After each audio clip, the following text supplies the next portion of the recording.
Tricia Rose Burt.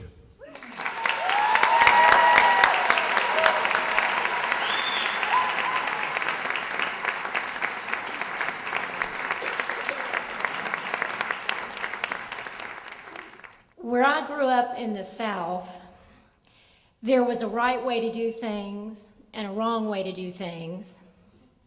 And the right way was to do what your family and society thought you should do, and the wrong way was to do something different. By age 30, I'd done most everything I was supposed to do. I'd overachieved in high school. I attended a prestigious college in the South. I had a good job, and I'd married well within the childbearing age. We'd married at my insistence, of course, but neither one of us was fully on board. So, except for moving up north to Boston, which caused my family to collectively take to their beds, I was on track with what we thought my life should look like, but I wasn't happy, and I thought it was my career. And my family, I was expected to go into business. I'd been in public relations for 7 years, but I didn't like the work anymore. I mean, I was good at it, but I was tired of working with clients, and plus I was working with companies like retail banking, traffic reporting, hazardous waste recycling, nothing that really blew my skirt up. So I quit my full-time job and I started consulting, and I started taking classes to figure out what else I could do for a living. Now, the only criterion for the classes was that the instructors and students could not know or care what the Financial Times was. I took needlepoint, directing, French. I found this brochure for the School of the Museum of Fine Arts in Boston, and I thought, oh, well, this looks interesting. And I went to the school, and I talked to the continuing education director, and I asked him which class he thought I should take, and he said, you need to take art as process. We take burnout executives in that class all the time. I sign up. It's my first day of art school. I do my best to look artsy, to fit in. But even though I am not wearing pearls, they are still emblazoned on my chest. And our instructor, Rhoda, introduces herself. And she says, there is no right way to make art, and there is no wrong way to make art. Now, this makes me extremely nervous, because I have been raised that there is a right way and a wrong way to do most everything. And then she says, the class will focus on process, the process of art making, not the end result. Now, this makes me even more nervous because I have been raised to focus on results, and not just any results, but the best results. And there are no grades. Things careen out of control. If there are no grades, how will I know if I'm overachieving? I need to know that I'm overachieving. We start with the basics, and in my entire life, I have never held a stick of charcoal in my hand, and it feels good. And I survived the first week of simple art exercises, and I enjoy myself. And the next week, Bob, one of the 3 instructors, says, today we're going to do gesture drawings, very fast drawings, about 45-second poses. And we're going to draw the energy and the movement and the essence of the figure. And I am thinking, what the heck is essence? And how the heck do you draw it? And a man, the artist model, starts to undress. And I say, well, that's okay. You've seen a naked man before. You've even had sex with a naked man before. Your problem is you don't know how to draw this naked man's essence.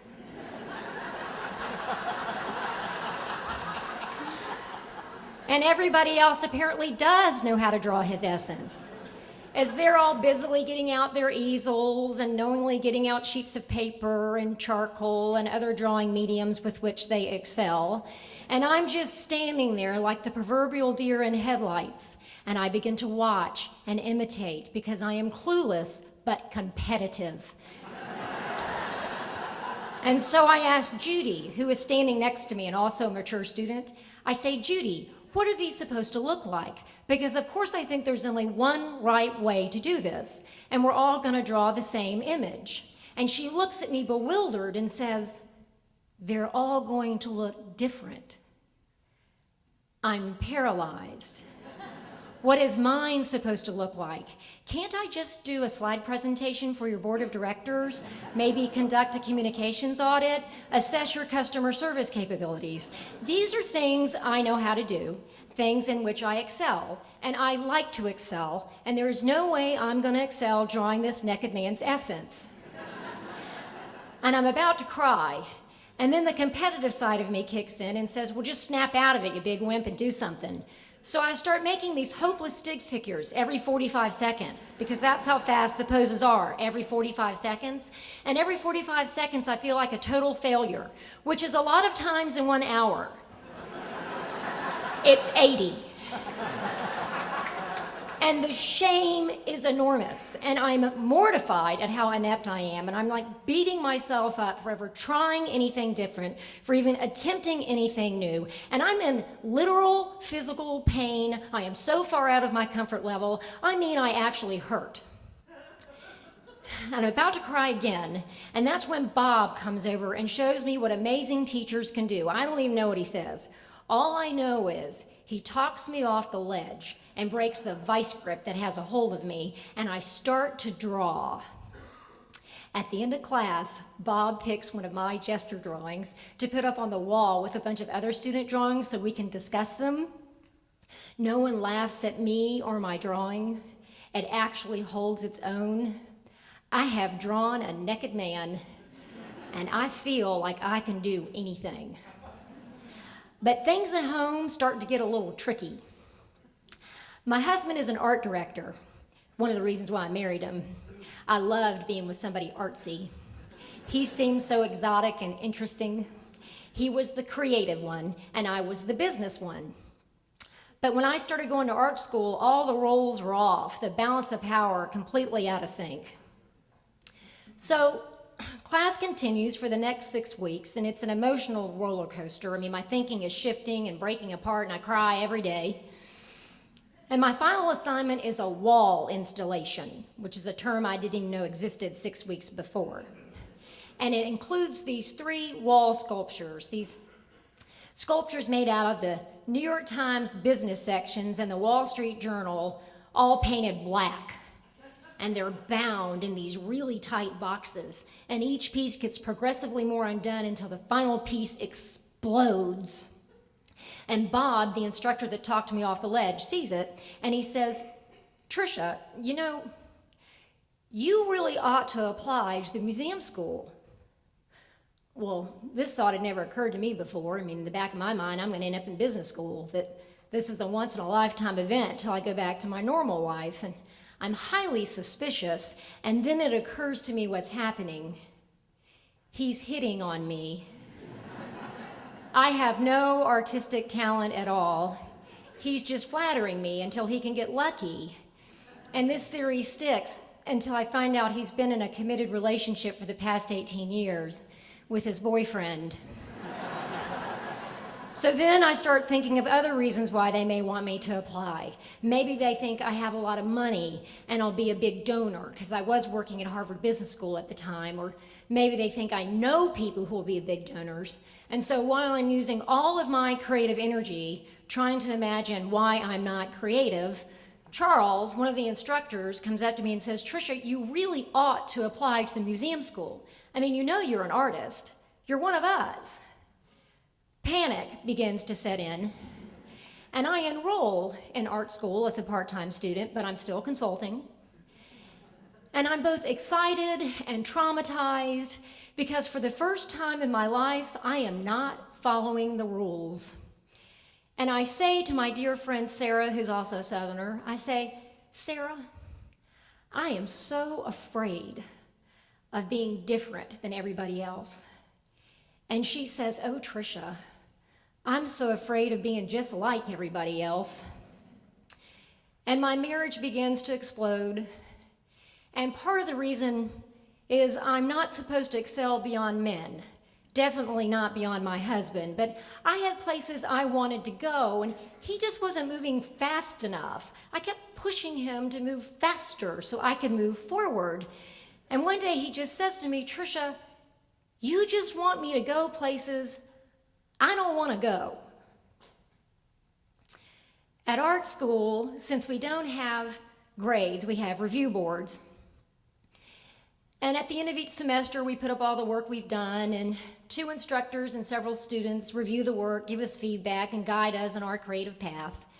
And I'm driving to my review board in the Jeep I've purchased for the yet-to-be-conceived children I assume I'll have, but instead it's piled high with artwork. And at my review board, one of the students writes this on his review board sheet.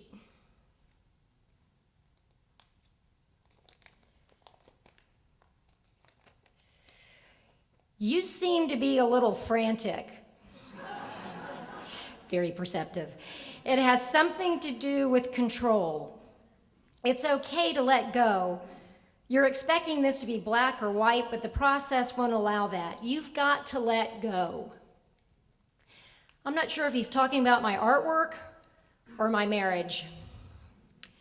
My husband and I separate, and a dear friend of mine says, "You know, Tricia, I love my husband and I love my children, but I never thought I had options. You have options." And she's right, because even though my life is blowing apart, or maybe because it is, I begin to really find my voice and step into my artwork. My mother sees it and says, "Why is it so dark? Why aren't there any heads?"